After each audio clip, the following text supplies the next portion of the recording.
English ভাষাটা আসলে আমাদের কাছে কেন এত কঠিন মনে হয়? ১ম রিজনটা হচ্ছে দেখেন আমরা ছোট থাকতে এই জিনিসটা কোডিং হিসাবেই শিখে আসছি। অর্থাৎ আমাদের ভিতরে এটাকে ঢুকিয়ে দেওয়া হয়েছে কোডিং হিসাবে।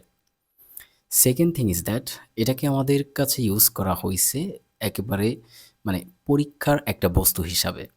অর্থাৎ আপনি এটা পড়ে পরীক্ষা দিবেন, পাস করবেন তাহলে হয়ে যাবে। কখনো স্কিল হিসাবে এটাকে আমাদের কাছে প্রেজেন্ট করা হয় নাই। এরপরের যে প্রবলেমটা সেটা হচ্ছে দেখেন আমাদের টিচিং কোয়ালিটি অর্থাৎ ইংরেজি ভাষাটা শেখার জন্য যেভাবে আমাদেরকে টিচিং দেওয়া দরকার আসলে সেভাবে টিচিংটা দেয় নাই। আমাদের একাডেমিক একটা বই হিসাবে যেভাবে আসলে টিচিং দেওয়ার কথা সেভাবেই দিছে। অর্থাৎ এটা যে একটা স্কিল এটাকে কোনো সময় আমাদের কাছে ডিসপ্লে করে নাই। এইজন্য আসলে আমাদের কাছে এখনও এটাকে খুবই হার্ড মনে হয় এবং আমরা যখন শিখতে যাই মনে হয় যে এটা শেখা সম্ভব না। সো এটা আসলে এতটা হার্ড না যতটা আমরা চিন্তা করি।